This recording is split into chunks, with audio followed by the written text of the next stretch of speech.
Some stories don't begin with a scream. They begin with a whisper. Something small, unsettling, and easy to miss unless you're paying attention. The People Under the Stairs grew out of one such whisper, a fleeting headline about a wealthy Los Angeles home hiding an unthinkable secret behind its polished facade. Wes Craven saw that headline, paused, and sensed a darker truth lurking underneath, the kind of truth that doesn't sit quietly. The kind that claws its way into your imagination and refuses to leave. Instead of recreating the real event, Craven reshaped it into a claustrophobic fable about power, cruelty, and the things privileged people bury, sometimes literally to protect their own illusion of order. The house in the film isn't just a cruel maze, it's a reflection of the America Craven saw in the late 80s and early 90s. A place where wealth consolidated neighborhoods were stripped apart, and those who suffered were hidden out of sight. It's no coincidence the walls feel too narrow, the shadows too heavy, or the silence too loud. Every corner of that house was built to echo something broken. But the real fascination isn't just the film's social pulse.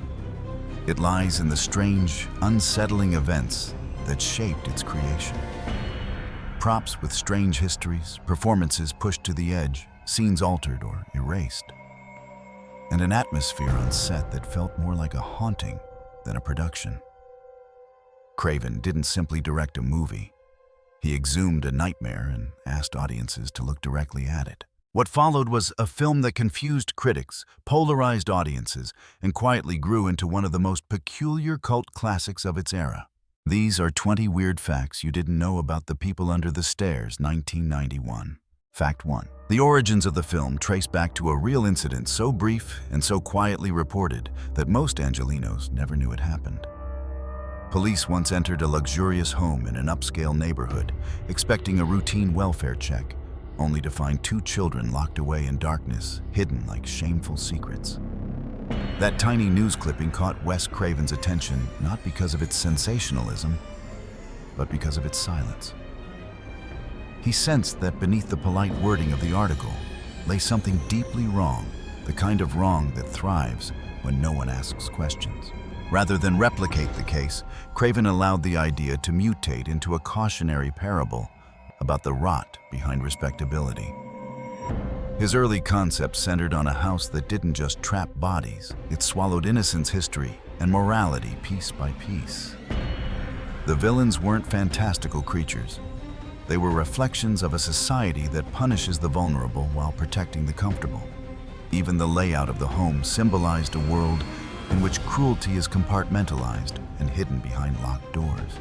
In the earliest drafts, the film was far bleaker, offering no relief, no laughter, and no clean moral victory.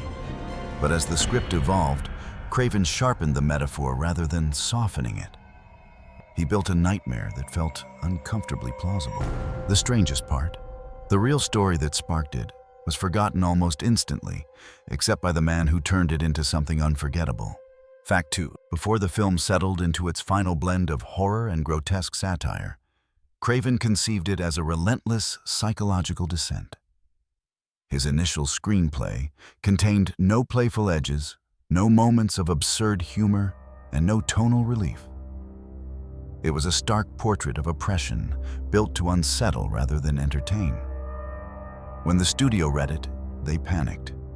They feared the film would be too confrontational, too politically pointed, too raw for audiences seeking escapism. But Craven didn't abandon the core message. Instead, he restructured it, embedding humor like shards of broken glass, sharp, unexpected, and never enough to dull the pain. The bizarre exaggerations of mommy and daddy, the chaotic energy of the house, and the surreal moments of dark comedy weren't meant to lighten the film. They were meant to make it more dangerous. Satire allowed Craven to say what he wanted without being censored outright, slipping truths through the cracks of absurdity. Underneath the eccentric performances and theatrical violence, the original intent remained untouched, a fierce critique of systems that consume the powerless. Craven disguised razor blades inside carnival colors, trusting viewers to feel the cut, even if they couldn't see it. Ironically, the version the studio deemed safer became one of the boldest statements of Craven's career, Fact 3. Casting the film's central villains required more than skill. It required actors capable of inhabiting a very specific kind of menace. Craven wanted Mommy and Daddy to feel like the distorted reflection of a perfect suburban couple smiling on the outside, while something monstrous simmered beneath their skin. Everett McGill entered the room with a quiet, eerie authority, delivering lines with a calmness that felt almost predatory. His stillness unsettled the casting team more than any exaggerated audition ever could. Wendy Roby arrived soon after, carrying a controlled intensity that bordered on ritualistic. Her movements were precise, her voice unnervingly sweet, her expressions too perfect to be comforting. When paired together, the two actors didn't simply perform. They created a warped domestic rhythm, a partnership built on paranoia and repression. Their chemistry was so potent that Craven reshaped several scenes to highlight the grotesque harmony between them. The pair rehearsed privately, developing silent cues, mirrored gestures, and small synchronized tics that suggested a shared delusion, shaping their every decision. Audiences felt that something was off, but few understood how meticulously that feeling was engineered. The brilliance of their performance lies in one truth: they were terrifying not because they were explosive, but because they were controlled. Fact 4. Brandon Adams was chosen for the role of Fool, not simply because he was talented, but because he carried a kind of natural resilience that Craven believed the entire film needed. During the audition, most child actors delivered fear as panic. Adams delivered it as strategy, calculating, observant, quietly brave. It was the first sign that he understood Fool not as a passive survivor, but as a kid forced to grow sharper in order to stay alive. But working with a young actor meant the crew had to protect him from the full psychological weight of the film. Many of the more disturbing images were hidden from him, shown only in fragments or with stand-ins. Several scenes involving the basement children were filmed using clever blocking, so Adams wouldn't fully see the makeup effects. Even the loudest confrontations with Mommy and Daddy were shot in split takes to preserve emotional safety. Yet Adams surprised the crew. When he finally walked the set in near complete darkness for one of the crawl space sequences, he moved with a steadiness that startled even the adults around him. Off camera, he became a source of unexpected stability, frequently easing the nerves of actors who found the house claustrophobic. In a film defined by powerlessness, the youngest character became its grounding force. Fact 5. Roach, the elusive boy hiding behind the walls, is one of the film's most haunting creations, equal parts tragic and triumphant. Finding the right actor to embody that emotional contradiction proved difficult. Dozens auditioned, but most leaned too far toward feral aggression or wounded silence. Sean Whalen was different. He approached Roach not as a broken child, but as someone who had carved out a strange form of freedom within the house's suffocating architecture. In his audition, Whalen unleashed a breathless sequence of gestures, half laugh, half gasp, entirely nonverbal, that instantly caught Craven's attention. It wasn't mimicry, it was instinct. From that moment, Roach evolved from a background victim into a central symbol of rebellion. Someone who used the same walls meant to trap him as a weapon against his captors. Filming his scenes was physically brutal. Whalen spent hours crawling through hand-built channels barely wider than his shoulders. The heat inside the tunnels was suffocating, and dust clouded every movement. On one occasion, he scraped his arm so severely on exposed wood that shooting paused to prevent infection. But Whalen insisted on doing nearly all of his own stunts, believing Roach's struggle needed to feel authentic. His commitment infused the character with a rare electricity, feral joy mixed with defiant pain. Ironically, the character who never speaks conveys some of the film's loudest truths. Fact 6. The basement children, with their sunken eyes and hollowed bodies, remain one of the most unsettling images from the film. But their creation was rooted in stark realism rather than fantasy.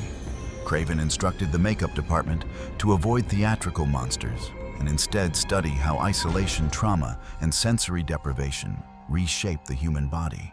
The goal was not to horrify through exaggeration, but to disturb through recognition. Each actor underwent extensive makeup work designed to subtly distort proportions without losing all traces of childhood. Uneven skin tone suggested years of malnutrition. Hair was carefully tangled, as though never fully cut or combed. Their movements were choreographed to mimic the quiet shared mimicry often seen in children who survive long-term confinement together. Nothing about them was random. What made filming difficult wasn't the makeup, it was the environment. The basement set was intentionally built with low ventilation and dim, uneven lighting to evoke suffocating confinement. After long hours, even adult extras reported dizziness and disorientation. Crew members occasionally mistook actors resting in shadows for props because their stillness was so eerie. Craven kept the discomfort subtle but present, believing the camera would sense what words couldn't express. These weren't monsters, but children shaped by cruelty. The result was a portrayal so disturbingly grounded that audiences often misremember the basement children as more grotesque than they actually are, proof that implication can wound deeper than spectacle. Fact 7. The house used for filming became a character in its own right, an unpredictable presence that unsettled even the most seasoned crew members. Although the interior was a constructed set, the atmosphere inside it never felt artificial. The wood absorbed sound, strangely swallowing footsteps, while amplifying small noises in ways no one could explain. More than once, crew working alone in a corridor reported hearing faint dragging sounds from behind the walls, even when no actors were present. Technicians searched for loose cables, shifting panels, or air pockets that might explain the noises, but the structure was solid. Sean Whalen admitted that he avoided lingering in the set's darker corners, claiming the stillness felt too attentive, as though the house were listening rather than waiting. A grip recalled placing a light stand down, only to turn back moments later and find it leaning at a slightly different angle, subtle enough to doubt his own memory. Craven never discouraged these whispers. Instead, he allowed them to circulate, believing discomfort sharpened performances. The unease wasn't staged. It seeped naturally from the set into the actors' bodies. The strangeness never escalated into danger, but it created a low, constant tension that hung in the air throughout production. It's fitting, then, that a film about a predatory home was made inside a home that seemed to have its own intentions. Fact 8. One of the film's most intense sections. The pursuit through the narrow ducts was far more complicated to shoot than the final cut suggests. The crawl spaces were constructed as interlocking tunnels, built to twist in ways that disoriented both actors and camera operators. Brandon Adams, despite his confidence, quickly discovered the physical strain of maneuvering through such tight spaces. Heat gathered between the boards, and dust fell into every corner. Midway through filming the chase sequence, he began coughing uncontrollably, forcing an unexpected halt. To avoid risking the young actor's safety, Craven reimagined the entire sequence overnight. Instead of continuous shots, he broke the chase into smaller, highly controlled segments, hands gripping walls, brief silhouettes, fragmented glimpses of motion.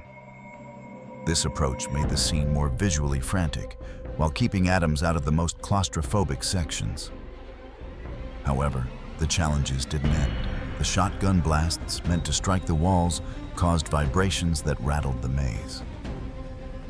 In one take, a panel buckled inward, unexpectedly rattling the crew. No one was harmed, but the scare changed the set's energy. For the remainder of production, stunt doubles handled the riskiest parts, while Adams delivered close-ups in safer conditions. The editing stitched everything together so seamlessly that audiences assumed the chase was one fluid sequence. The truth is far more fragile and far more dangerous than what the camera reveals. Fact 9. Daddy's appearance in the leather suit is one of the film's most notorious images, yet the process of wearing and filming in it was an ordeal for Everett McGill. The suit wasn't designed with comfort in mind. Its rigid seams and thick material trapped heat, turning every movement into a physical battle. During fittings, McGill quickly overheated, forcing the costume team to improvise modifications, hidden vents, breathable lining, and frequent cooling breaks with industrial fans. Even with these adjustments, he could tolerate the suit only in short bursts. But the discomfort had an unexpected artistic benefit. The restrictive suit forced McGill to move with stiff, angular motions that made Daddy seem less human and more like a malfunctioning machine. Craven recognized the power of this subtle transformation and encouraged McGill to amplify the awkwardness, letting the suit dictate the character's unraveling mental state. The result was a performance that oscillated between theatrical absurdity and genuine menace. Psychologically, the suit also changed McGill's approach. He described feeling sealed off from the rest of the cast, as if the character's isolation were bleeding into his own body. Crew members noticed he became quieter on days they filmed with the suit conserving energy and intensity for the scenes. Strangely enough, the moment Daddy appears most powerful is when the actor inside the costume felt the most vulnerable. Fact 10. The house and the people under the stairs wasn't just a set, it was a visual argument.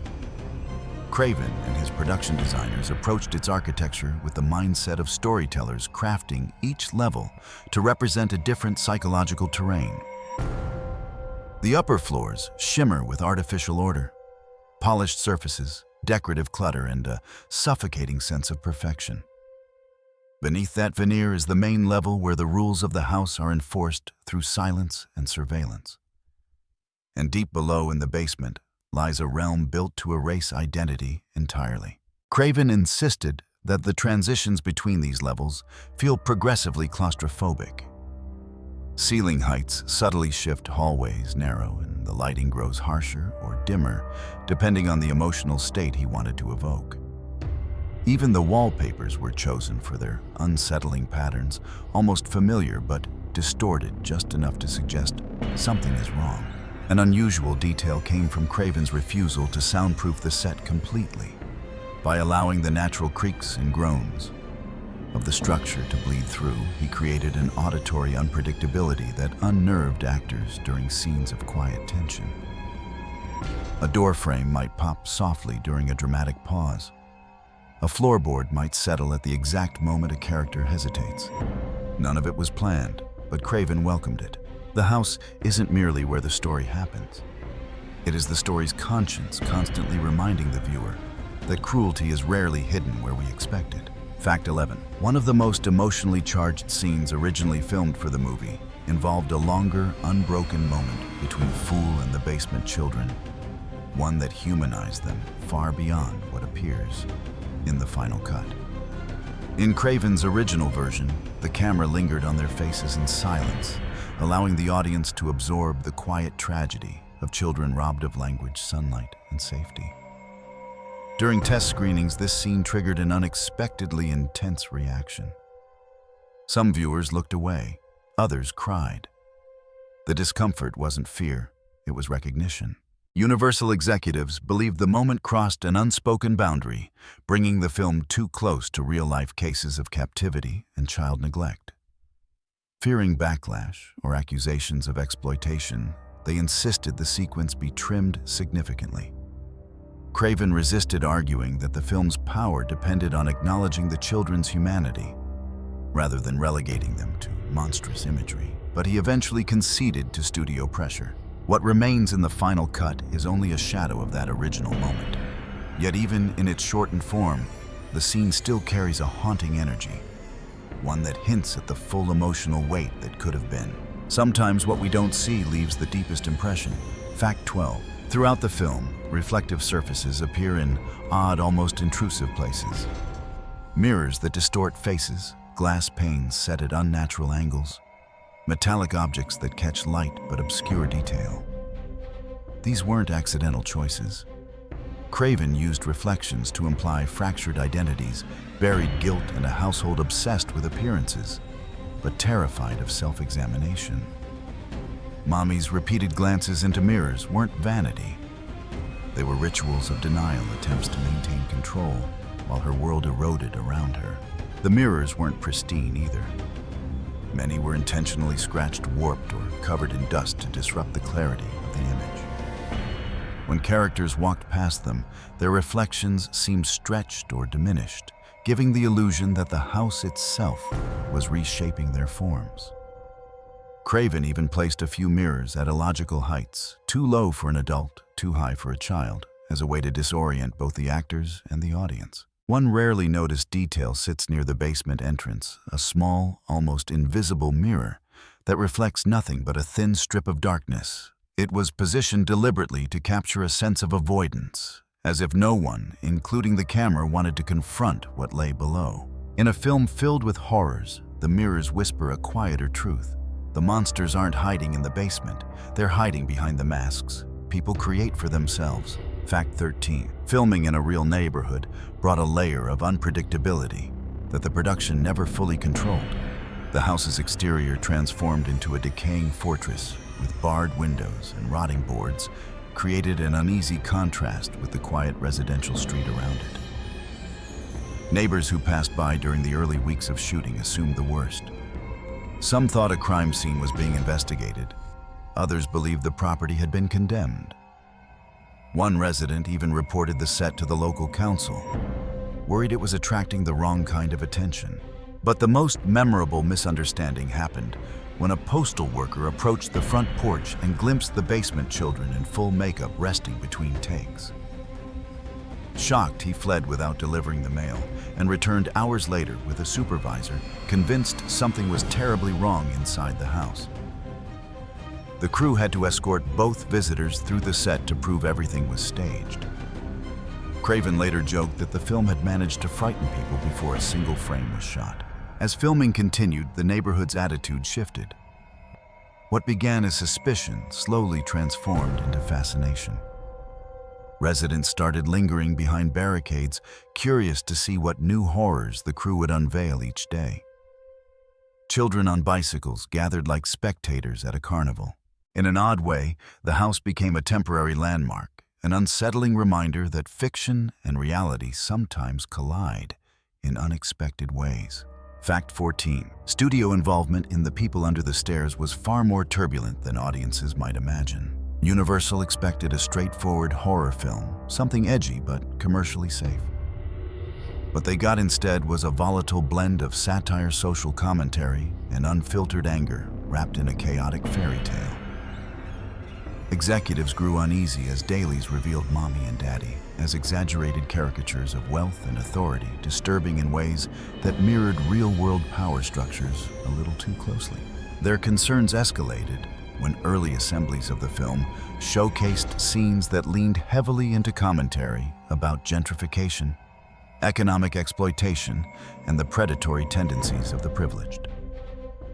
Notes from the studio encouraged Craven to neutralize the tone and soften the subtext, but he refused to dilute the film's message.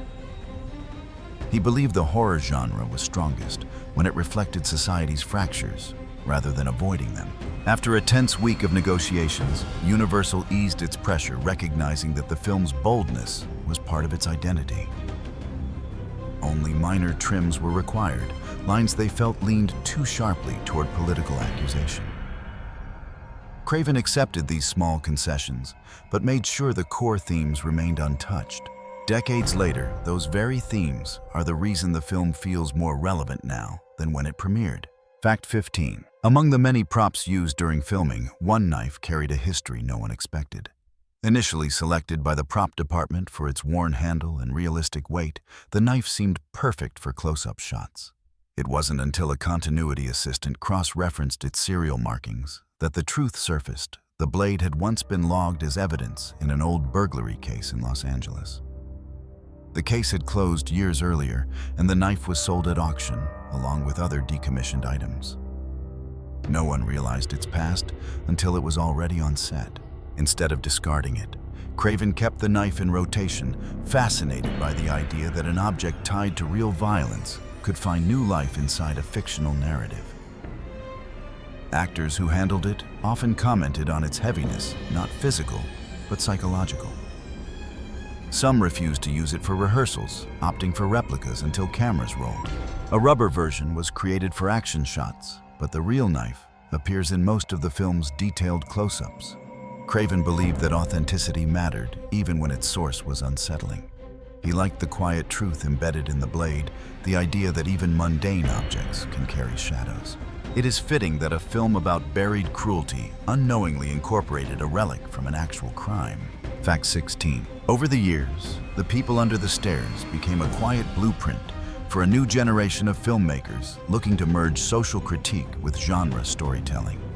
Though not initially celebrated by mainstream critics, its ideas seeped into the creative vocabulary of directors who recognized its courage. Many cited the way Craven weaponized space-turning walls, vents, and staircases into instruments of tension, rather than mere backdrops. This architectural terror later appeared in films and series that embraced confined spaces as psychological battlegrounds. Indirect influences are everywhere. Independent horror filmmakers borrowed its off-kilter humor, its exaggerated villains, and its willingness to confront uncomfortable truths wrapped in absurdity. Even creators working outside cinema, graphic novelists, musicians, performance artists, tapped into the film's rebellious energy, channeling its imagery into album artwork, stage productions, and visual motifs. What makes its influence unique is how it operates under the surface. Few projects openly reference the film, but many echo its DNA. The defiance, the disorientation, the refusal to offer neat answers. Craven didn't just build a horror story. He built a framework for storytelling that treated terror as both entertainment and critique. And the film's staying power proves one thing: sometimes the stories dismissed in their own time become the foundation for stories told decades later. Fact 17. When re-examined in the context of modern society, the film's themes feel unsettlingly familiar. The exaggerated cruelty of mommy and daddy no longer reads as theatrical. It reads as commentary on power structures that continue to shape real neighborhoods. The boarded windows, locked doors, and hidden captives can be seen as metaphors for communities displaced or silenced by larger forces. Over time, analysts and professors began screening the film not as a simple horror piece, but as a text loaded with unresolved questions about class and exploitation. Students studying housing inequality recognized the patterns immediately. The wealthy hoarding space, the poor losing ground, and the extremes people reach to preserve control.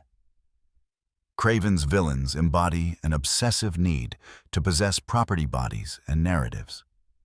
Fool, by contrast, represents those pushed into corners until resilience becomes their only weapon.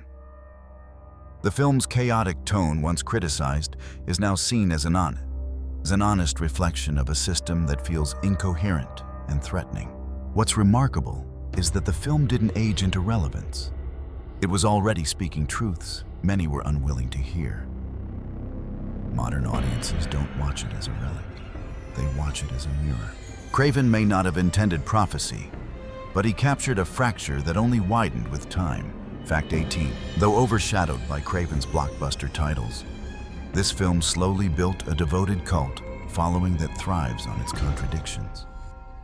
Fans love that it refuses to be neatly categorized. Too funny to be purely grim, too grotesque to be traditional satire, too political to be dismissed as camp. It's this refusal to choose a single identity that draws people back year after year. Each rewatch reveals new layers, lines that read differently, symbols that sharpen moments that resonate. Online discussions treat the film like a puzzle with no single correct interpretation. Some believe it's a modern fairy tale about lost children reclaiming their voice. Others argue it's a metaphor for institutional violence, disguised as domestic order. Conventions often host midnight screenings that transform into communal rituals, audiences shouting lines, laughing at absurdity, then falling silent when the deeper implications hit. Its filming locations have even become unofficial pilgrimage spots. Visitors leave tokens, flashlights, toy coins, handwritten notes paying tribute to Fool's defiance and Roach's resilience. Homeowners are often startled by the devotion, but admit the enthusiasm is strangely touching. There's an irony in the film's cult status. A story about people trapped beneath a house ended up inspiring people to revisit that house as if drawn by something unresolved. Fact 19. During the climactic moment when the basement children finally surge upward in a chaotic wave of movement, something happened on set that no one planned.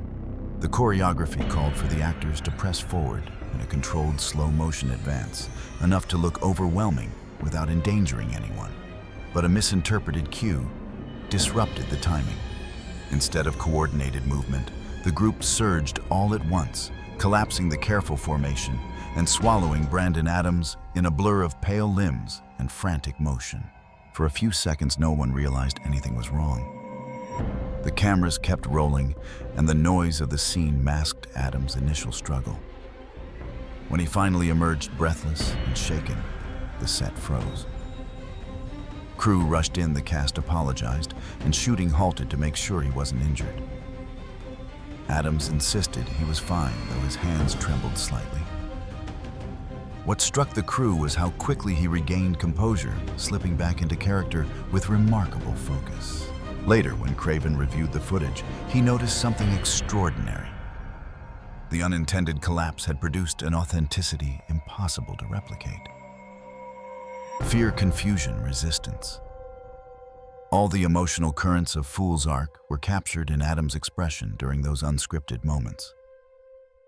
Even though Craven didn't use that exact take, he restructured the final sequence to echo its raw, unfiltered energy. It is one of those rare moments where the chaos of filmmaking accidentally revealed the truth of the story more clearly than the planned choreography ever could. Fact 20. The destruction of the house in the final sequence was conceived as the symbolic collapse of everything the villains tried to build, control hierarchy illusion. But orchestrating that destruction was a technical and emotional marathon. Instead of relying on digital effects, the team constructed an intricately detailed miniature model that captured the house's unsettling personality, warped beams, chipped paint, and even tiny replicas of its unnerving decor. Every crack and imperfection was reproduced with obsessive accuracy. The plan required multiple high-speed cameras to capture the explosion from different angles. The problem was timing. Pyrotechnic charges had to detonate in perfect sequence to give the illusion that the house was imploding rather than simply blowing apart. Minutes before filming, a sharp change in the wind threatened to scatter debris unevenly, risking the entire setup. Crew members scrambled to stabilize equipment, weighing down tripods and adjusting shields. Craven refused to postpone the shot. He believed the tension would imprint itself on the footage, and somehow, he was right. When the charges ignited, the miniature didn't burst outward like a typical movie explosion. Instead, it folded in on itself in a strange, almost sorrowful collapse, as if the house were finally surrendering. The effect stunned everyone on set. Engineers insisted the behavior defied their calculations. But Craven saw meaning in the unexpected. To this day, special effects artists study the shot not for its scale, but for the eerie way the structure seemed to die rather than detonate. Bonus fact: long after production wrapped a peculiar story about one of the set pieces, the small wooden door panel used in the basement corridor circulated quietly among crew members. It wasn't an important prop. It wasn't symbolic. It was simply a piece of distressed lumber meant to blend into the background. But several crew members began noticing that the panel rarely stayed where they had last placed it. A lighting technician swore he left it propped against a central pillar, only to return the next morning and find it leaning near the crawl space. A production assistant insisted she secured it with sandbags, yet somehow it reappeared across the room. They blamed exhaustion, long hours, and miscommunication until the movements took on a pattern. The panel always seemed to drift closer to the hidden passages, as if subtly returning to its proper place. The prop master eventually removed it from the set entirely, storing it in a side room to end the confusion. For a while that worked. Then weeks later, the panel strangely turned up inside a locked equipment cage. No one admitted to moving it. No one could explain how it bypassed a padlock, requiring a key signed out by only 2 people. The incident rattled several crew members who had already felt uneasy inside the house set. When Craven heard the story, he didn't dismiss it. He simply smiled and said, "Some pieces of a story know where they belong." No further explanation, no clarification, just that single cryptic line. The panel disappeared again before the final strike day. It wasn't cataloged, discarded, or misplaced. It was simply gone. And for a film built on secrets behind walls, perhaps that's exactly where it returned. If this story made you see the film through a different lens, tell us which moment unsettled you the most. Sometimes the details hiding beneath a narrative reveal more than the plot ever will. And the discussion afterward becomes its own kind of discovery. Share your thoughts, your theories, or the detail you think carries a deeper meaning than the film admits. And if there's another title you want us to unearth next, leave it in the comments. There's always another truth waiting just below the surface.